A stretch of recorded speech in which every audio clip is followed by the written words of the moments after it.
all here because we want to boost our prosperity and our ability to create money for ourselves. There is a lot to discuss on this topic, and we only have 3 weeks, so we have a lot to cover. You'll notice the homework that I assigned seems lengthy and detailed. Just do your best. This is intended to be a boot camp. This is not necessarily intended to be a way that you live your life.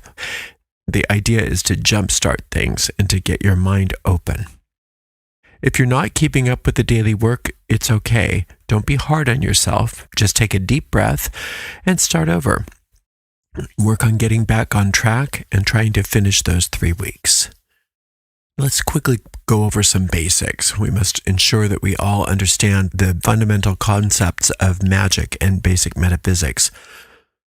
There are, for our purposes here, 2 levels of the mind, and thus there are 2 different worlds. Each of these levels of mind and each of these worlds has its own functions. We have the world of cause and the world of effect. We have our deep mind and we have our surface mind. The surface mind relates to the world of effect, form, and physicality. Your everyday mind, your surface mind, thinks it knows who you are and believes that it's in charge. It interacts with the world through the 5 senses and the temporary, the linear, beginning, middle, and end. Your deep mind, however, is the source of creation, and it's connected to the invisible world of cause. Most of us aren't in touch with this mental world, this part of our minds, yet it is constantly creating for us. Historically, witches, magicians, wizards, etc., have engaged with this deep mind more frequently than with the surface mind. This deep mind governs your dreams, your habits, your patterns, and your finances. You can make efforts in the physical world and with your superficial mind to improve your financial situation, but success will be short-lived if changes aren't made in the invisible world, the deep mind, the world of cause. Magic involves changing consciousness, specifically deep consciousness, rather than the surface mind. This process consists in lowering our so-called mental shield, temporarily suspending the surface mind's control. Bodily tension keeps the surface mind active, keeps that mental shield up. So as your body relaxes, your surface mind relaxes. Your brain waves slow down, and you start to access the deep mind. In a relaxed, trance-like state, you can begin to program or change your deep mind, which influences the patterns that manifest in your life. Repeated life issues reflect deep-seated patterns. Some people overcome these through effort, while others just accept these patterns as their fate. Magic allows us to bypass the surface obstacles and directly adjust core principles, creating new patterns and habits. Our goal is to establish patterns of wealth, prosperity, and abundance. It's not as difficult as it seems. If you believe it's hard, though, it will be hard. Many people assume that money is tough to attract. But once you start attracting it, you'll wonder what all the fuss was about. Wealth can accumulate rapidly, reaching a point where it becomes normal, and your perceptions of wealth thus adjust. Meditation is a part of the process that we'll use. Just like the laws of thermodynamics, the laws of gravity, the laws of chemistry, there are laws governing money and magic. By following these laws, you'll get results, which is quite scientific. This course will teach you these laws and how to apply them. If I mention the word dollar, please translate that into your own currency.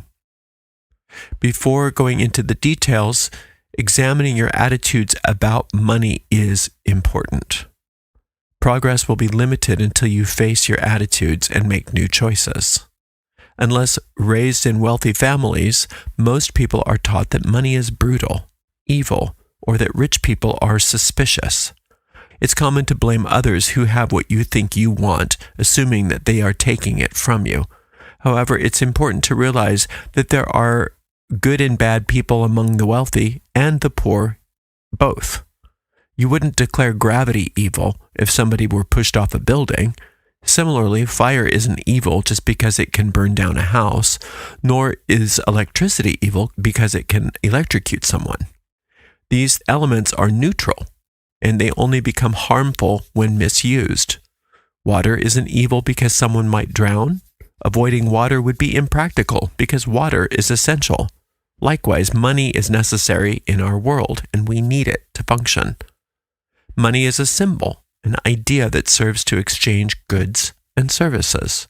It makes barter universal. You don't need to bring everything you own and hope that the seller wants to trade something. Instead, you use a common symbol or currency that represents value. The seller assigns a dollar value, and you trade your time or goods via that money. Therefore, currency is neither harmful nor evil. It's neutral, like electricity, air, or water. While people frequently do use money for evil, that's not money's fault. You must learn how to use, attract, and multiply money to overcome your own financial difficulties. If you view it as inherently evil, you will struggle to do this. Do you want money? There's nothing wrong with that. It's natural. You don't need to apologize for wanting more in your life. However, if you're conflicted about money itself, it's important that you start by addressing that right now.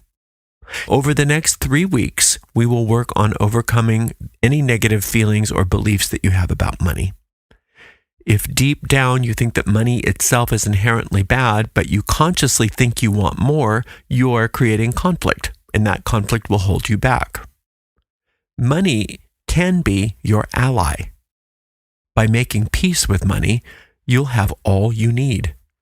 Some people want more money than others, and that's fine. Everybody has their own decisions that they get to make. This week, we're going to explore how much money you really want. And we'll get to that in just a bit. Let's explore what prosperity means. Prosperity you can view as a tripod with 3 essential legs. There's financial wealth, there's bodily and mental health, and there's peace of mind. All 3 of these things are necessary for true prosperity. Some people will put a 4th leg, like a table, and that'll be self-expression.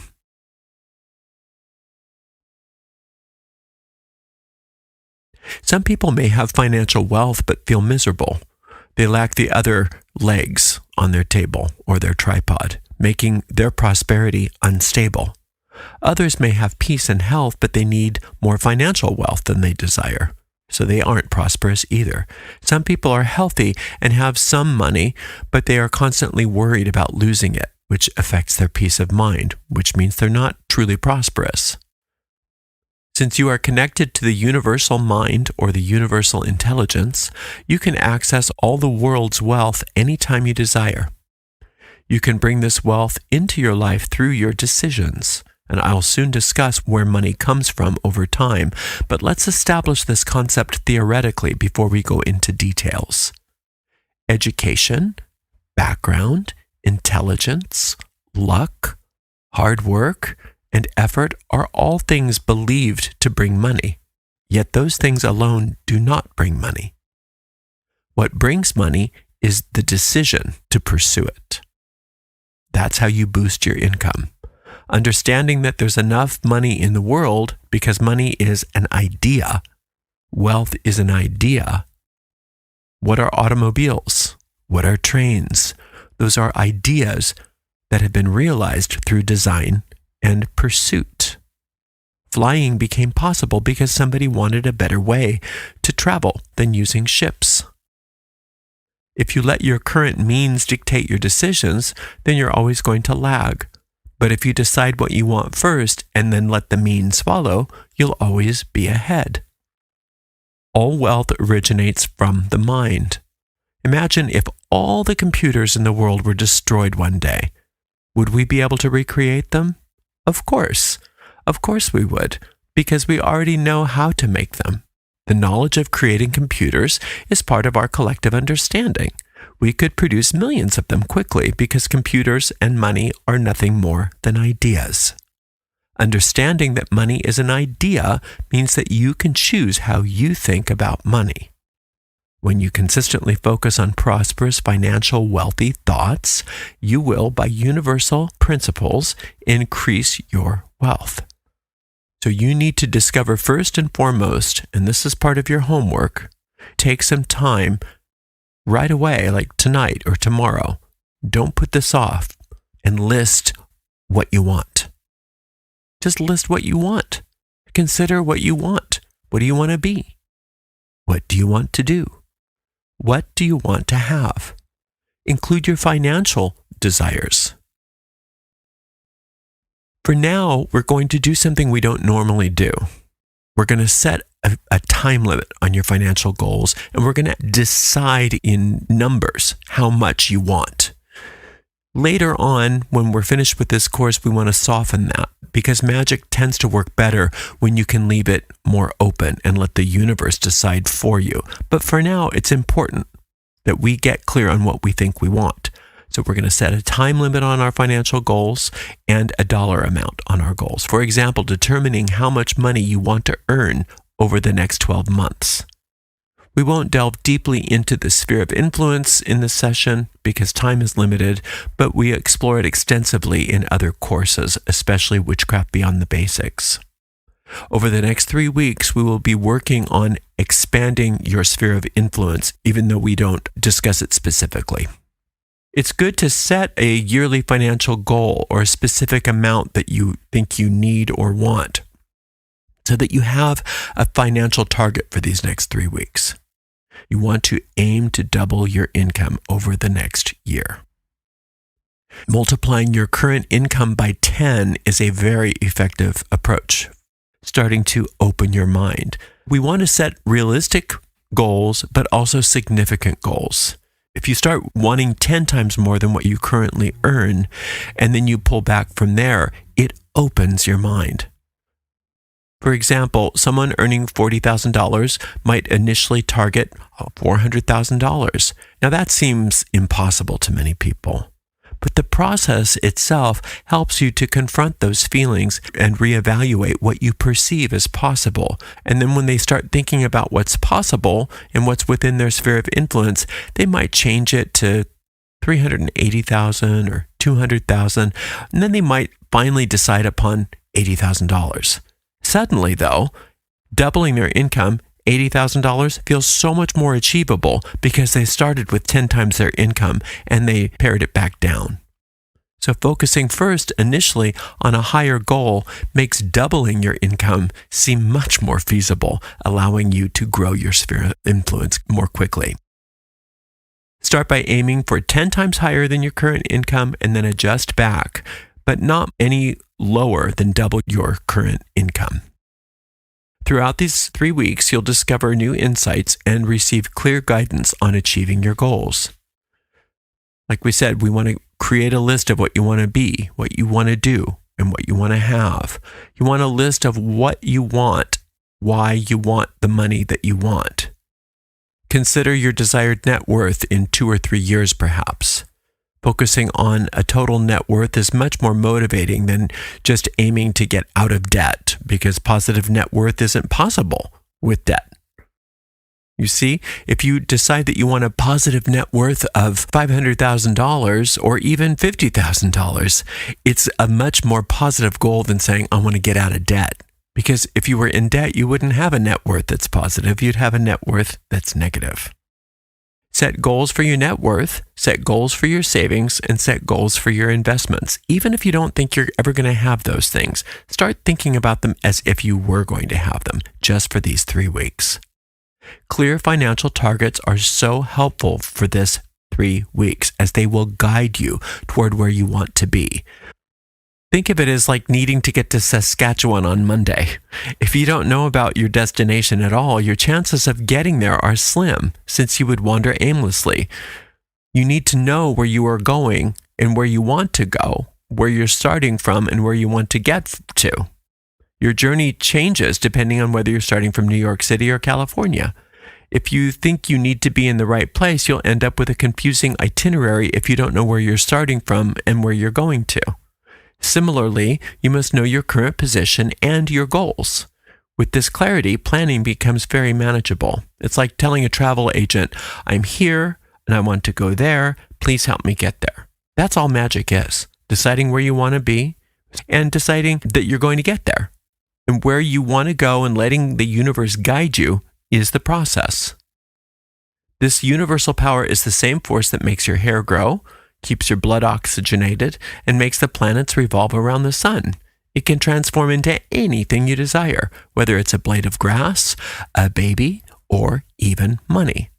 However, you must make a clear decision and commit to it. Your job is to determine what you want and also to determine where you are now.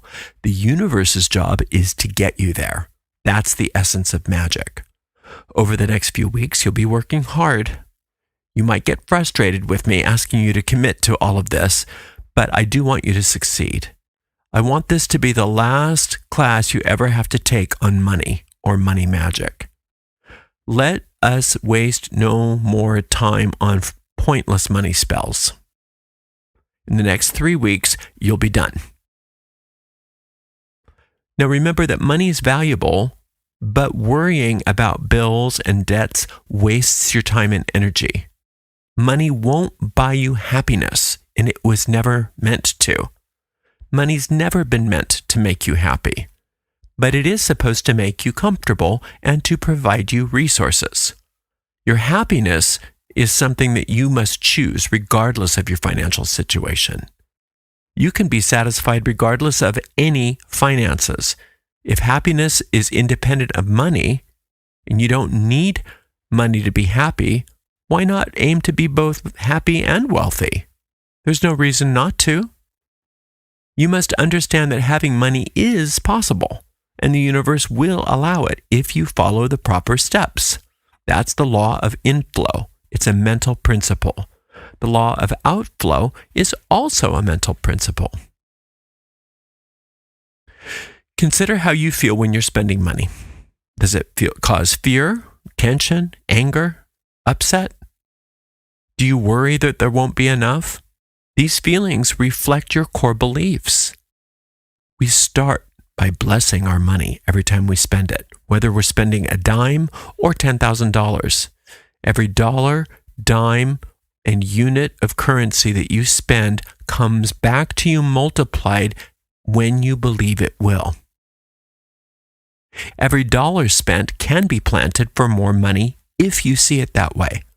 If you consciously decide to spend your money with intention, bless it, and claim its multiplied return, that's exactly what you'll get. Discipline yourself to spend and give freely.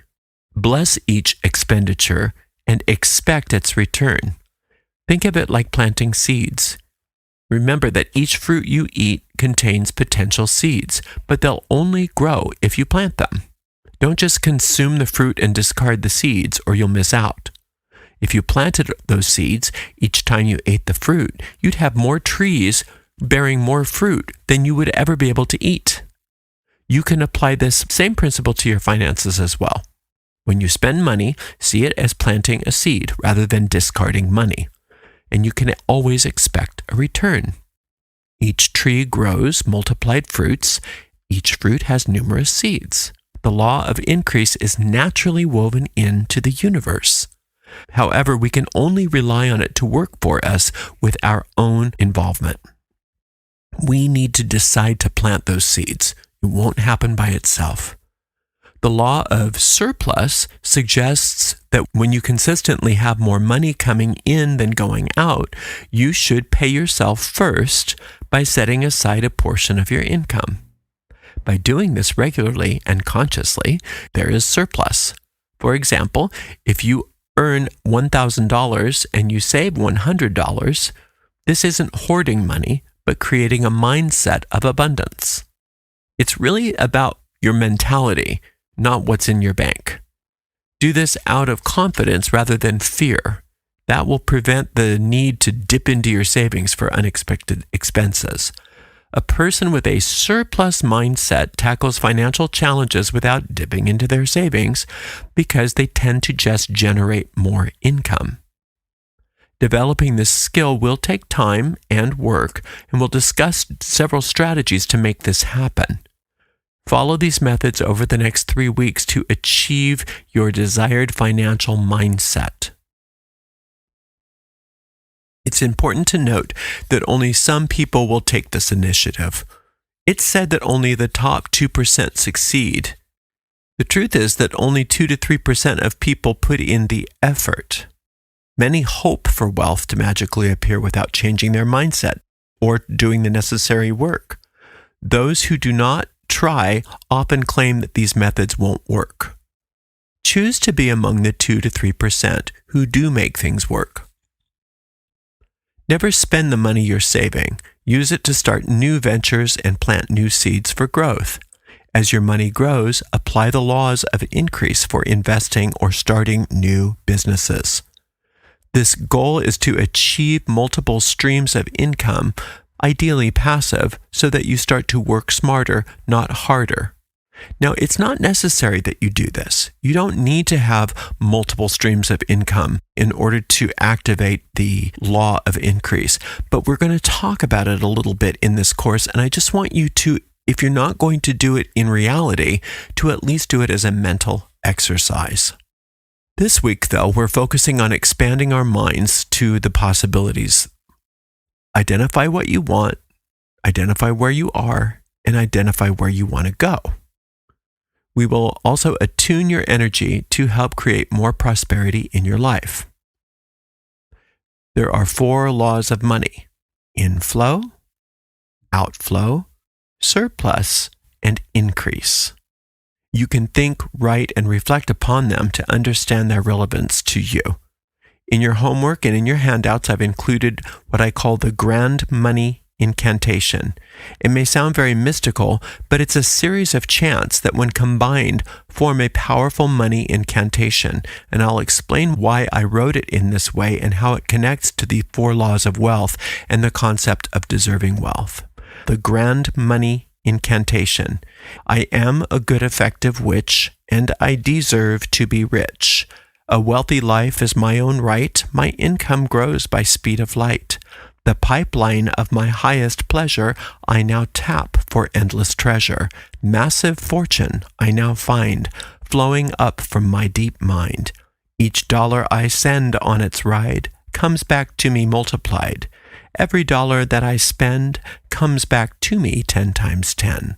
Wealth now rushes from the deep, some to spend and some to keep. My surplus wealth grows even higher, always more than I require. Mighty power in me flows, my income daily grows and grows. My investments are a tree, each of them now profits me. These words are the seeds I sow to reap and harvest my cash flow. Money swiftly comes to me, and as I will, so mote it be. If you don't identify as a witch, the first stanza might not apply to you. There's a misconception that using magic for personal gain or wealth is wrong for witches, and that's why I included this. Yet, historically, figures like magicians, druids, and wizards, think of King Solomon, were among the wealthiest people in the community. Therefore, the idea that using magic for personal gain is wrong is a misplaced idea. Having the resources you desire does not take anything from other people. It simply gives you access to what you want and what is there for you. If you believe otherwise, it's time to change your mind.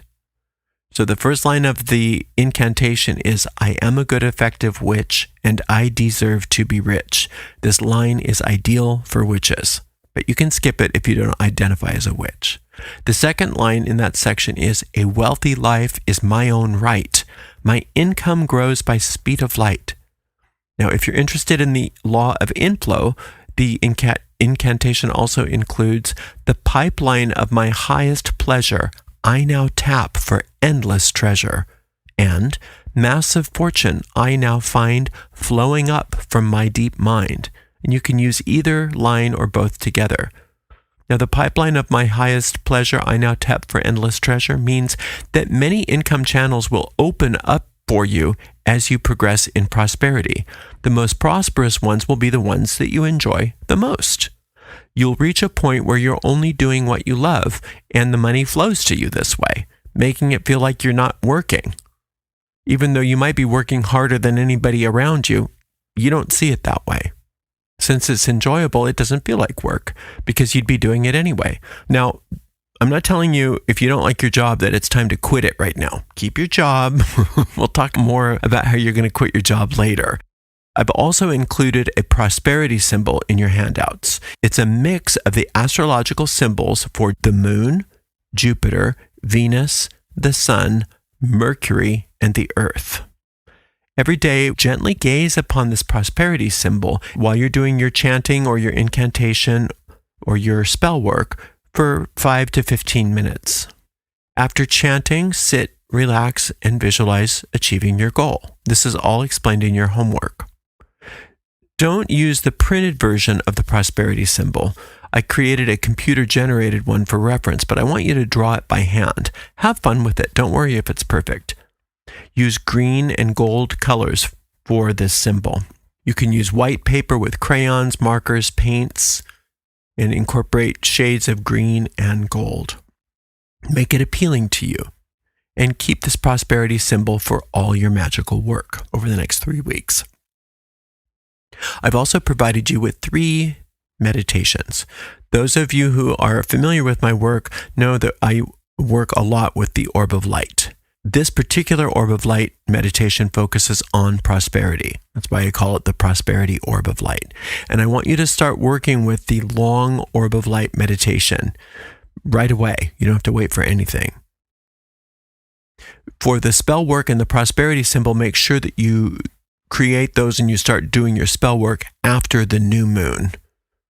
So if you're listening to this during the waning moon or the dark moon, just wait until the new moon starts, and then you can start working with the prosperity symbol and your spell work. But you can start working with the prosperity orb of light no matter what the moon's doing. Avoid making your prosperity symbol on a Tuesday or Saturday. Any other day of the week besides Tuesday and Saturday. You'll also need a prosperity candle for this 3-week course. If you can't burn a candle, don't worry about it. You could use a simple LED candle if you wanted to, and instead of inscribing the prosperity symbol in the wax of the candle, you can draw a prosperity symbol on a smaller card and set the candle on top of that. But if you can burn a candle, try to find a large pillar candle, preferably green or gold. But if you can't get green or gold, then white will work. Carve the prosperity symbol into the candle wax using a nail or a knife or a toothpick or some other implement. It does not have to be perfect, just do your best. Then anoint the candle with olive oil or with prosperity oil if you have some. Here's a chant for the candle and the prosperity symbol. Light of gold and light of green, wealth invisible, unseen. Prosperity and riches flow, abundance now expand and grow. And that's also included in your homework. Use this candle during all of your prosperity works throughout this course, including during the waning moon phase. Light it whenever you're doing the prosperity spells or meditations.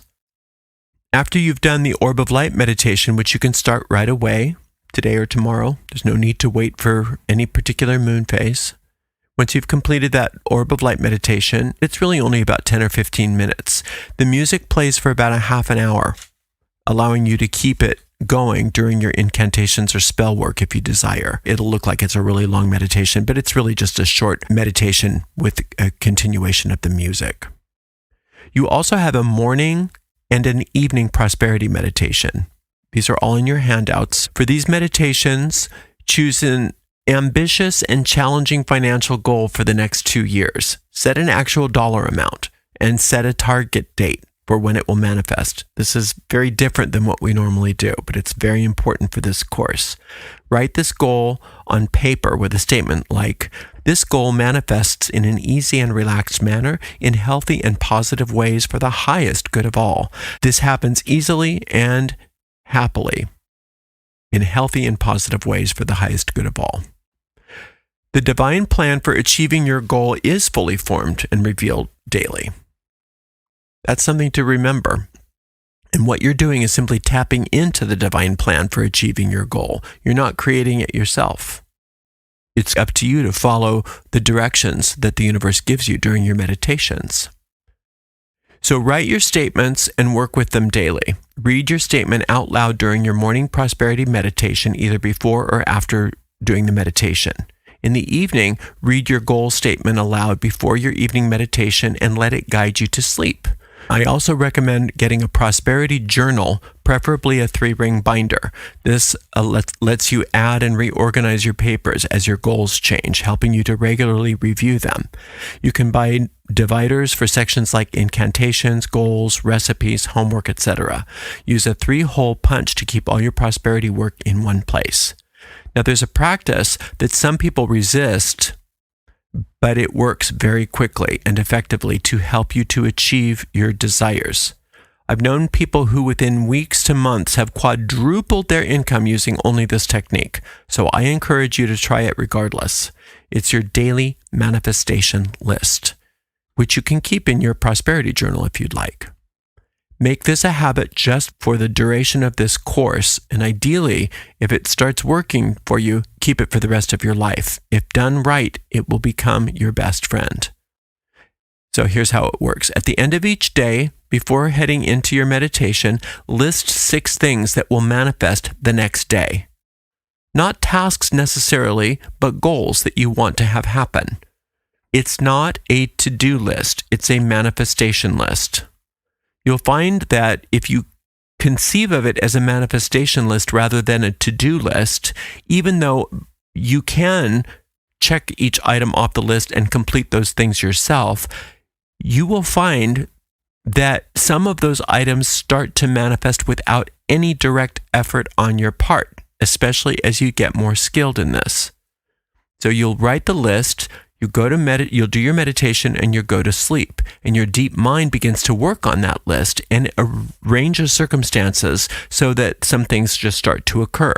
I've experienced writing some things down and then finding that it's already done the next day, and that's wonderful when it happens. Now, everything on your list is something that can be accomplished by you. So if whatever doesn't automatically happen by the end of the day, you have to make sure that you complete it that day. So everything on your list must be completed each day. If those things don't manifest all by themselves, you have to make sure that you make them happen. But think of it as a manifestation list rather than a to-do list, because what you're trying to do is allow at least some of those things to happen without your direct effort. Stick to writing 6 items, no more, no less. 6 is the magic number for this list. At the end of the day, before creating your list for the next day, review each item. Instead of crossing things off your list or using check marks, celebrate each completed task in your own way, such as drawing a pentagram, or using a green or gold highlighter, or marking them with hearts or dollar signs, something in a way that you bless them rather than crossing them off or checking them off. The idea is blessing each completed task as a manifestation, not as some task that you had to complete. Now, if something hasn't been done on that list, don't worry about it. Just add it to the next day's list. Now, if there is a task that keeps not manifesting and you keep not completing, and you keep putting it to the next day and then to the next day and to the next day, it means that it's either maybe too large and should be broken down into smaller, more manageable items, or something that you don't really want to do. So if you've noticed that you've put it off to the next day maybe 3 or 4 times, just eliminate it for now and don't include it on your list, or break it down into smaller, more manageable items. If you're struggling to complete the tasks on your list, it's probably because you are using items that are too big for you, and you are thus putting too much pressure on yourself. Create the 6-item list every day for the entirety of this course. If you miss a day, just start over from day 1. Now, ultimately, I would recommend that you try keeping this going for 28 days. And if you miss a day, start over from day 1. And after 28 consecutive days of creating this 6-item daily manifestation list, evaluate for yourself if this routine has worked for you. You'll likely see significant changes in your life overall. Even if the tasks aren't finished all the time, and even if things don't work out perfectly, you should see a huge shift in your entire life just by doing this process. The best approach is to review your list after your morning meditation. Ask yourself what your day looks like and what you're doing, and if there's a task that you want to postpone to the last minute, make it a habit to tackle that one first. If it's clear that the task won't happen on its own, or if you're tempted to avoid it but you want it accomplished, do it first. By doing this, you're training your mind to see that anything is possible and showing your own personal commitment to your goals.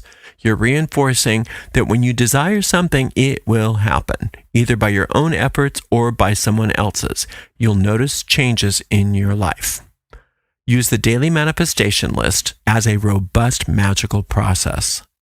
Many of you have experienced something similar in the Witch's Primer during the Fire Week. This is an enhanced version of that.